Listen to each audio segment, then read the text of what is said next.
Nous sommes là à Bignona aujourd'hui pour rendre effectif le lancement des travaux des 7 merveilles, des 7 grands chantiers du département de Bignona, en Suisse de cela en 8e.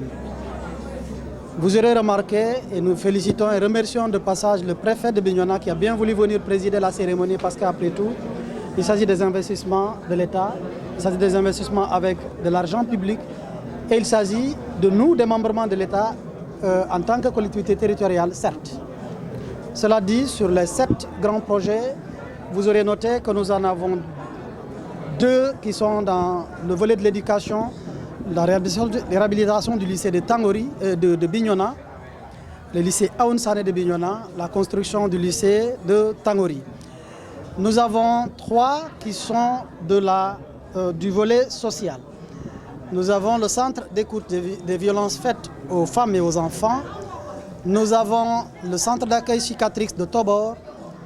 Et nous avons, toujours sur le volet social, la maison de l'inclusion sociale, qui n'est rien d'autre que le service départemental de l'action sociale, qui sera réaménagé, reconstruit et relooké pour devenir la maison de l'inclusion sociale. Nous avons toujours dans ces chantiers grandioses engagé 2 merveilles dans le domaine de la santé. Il s'agit du centre orthopédie de Bignona qui sera totalement rénové et enfin le centre, la banque de sang qui est une nécessité qui s'impose, qui a été financée grâce au partenariat avec l'USAID des États-Unis d'Amérique. Parmi ces 7 projets, il y en a un 8e. En plus de ces 7 projets, j'allais dire, il y a un 8e. Le 8e, sur lequel nous n'avons pas beaucoup communiqué, mais la bonne nouvelle est qu'il est terminé entièrement. C'est le centre d'expertise solaire de Baïla que nous allons inaugurer demain, vendredi 8 décembre 2023. C'est dire que nous avons souhaité changer de paradigme qui consistait à ne communiquer que sur du concret. Mais laissez-moi vous dire que le plus difficile, ce n'est pas de construire des bâtiments. Le plus difficile, ce n'est pas de réaliser ces œuvres parce que c'est avec l'argent public. Certes, nous avons fait un gros effort dans le cadre de la coopération. Mais le challenge, le plus difficile, c'est de réussir ce que nous avons entamé à Bignona, la mise en place du pôle social. Comment faire fonctionner l'ensemble de ces services sociaux en innovant et en mettant en avant ce que peut-être le cadre actuel de l'organisation de l'État n'offre pas immédiatement. C'est la raison pour laquelle on a fait preuve, ensemble avec le préfet, d'ingéniosité, de créativité même, en mettant en place le pôle social de Bignona, qui englobe l'ensemble des services sociaux, le service départemental de l'action sociale, l'AMO, qui est un service très sensible, rattaché à la justice.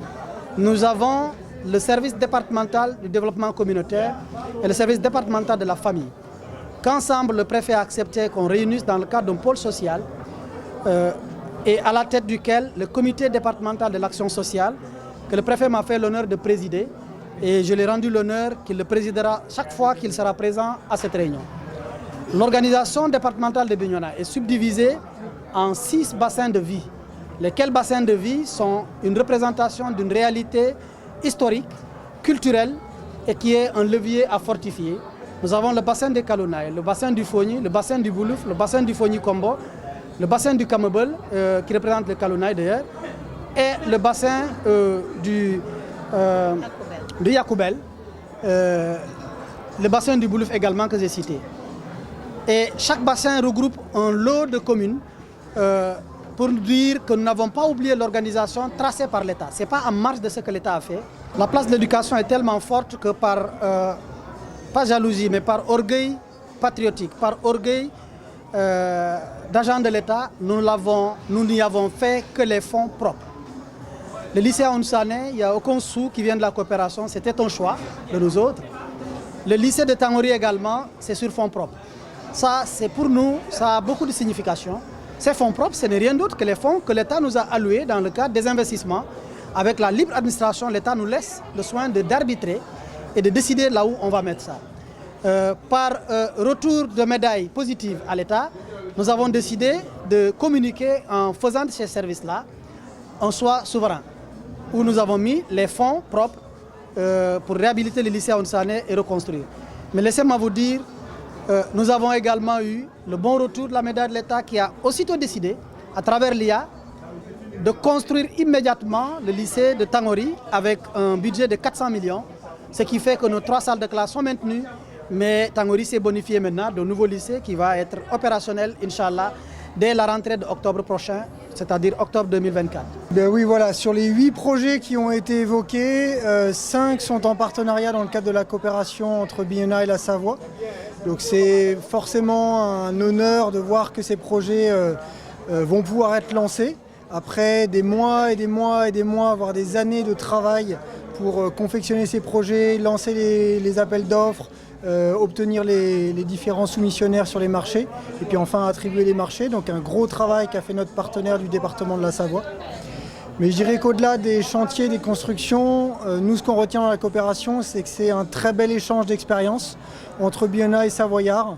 On apprend beaucoup les uns des autres et en faisant progresser ici la politique sociale de Bionna, on fait en même temps énormément progresser notre politique sociale en Savoie en permettant des politiques sociales plus inclusives, plus participatives, plus dynamiques. Et donc on tient aussi à remercier nos partenaires, que ce ne soit pas que eux qui nous remercient, mais que ce soit vraiment dans les deux sens. C'est un partenariat gagnant-gagnant. Il est important que le Conseil départemental de Bionna s'adresse aux populations, fasse part de ses avancées. Il a travaillé un peu dans le silence depuis 2 ans maintenant, en étant à la tâche, à l'ouvrage. Et puis voilà, aujourd'hui c'est l'occasion de les lancer. Maintenant, il va falloir concrétiser ces projets. Donc à part le 8e projet qu'on va inaugurer dès demain, les 7 autres restent encore à mettre en place. Et je ne doute pas que le département de Bionna saura pendant cette année-là suivre avec attention les travaux. Et j'espère que d'ici 1 an, on pourra revenir et inaugurer l'ensemble de ces réalisations.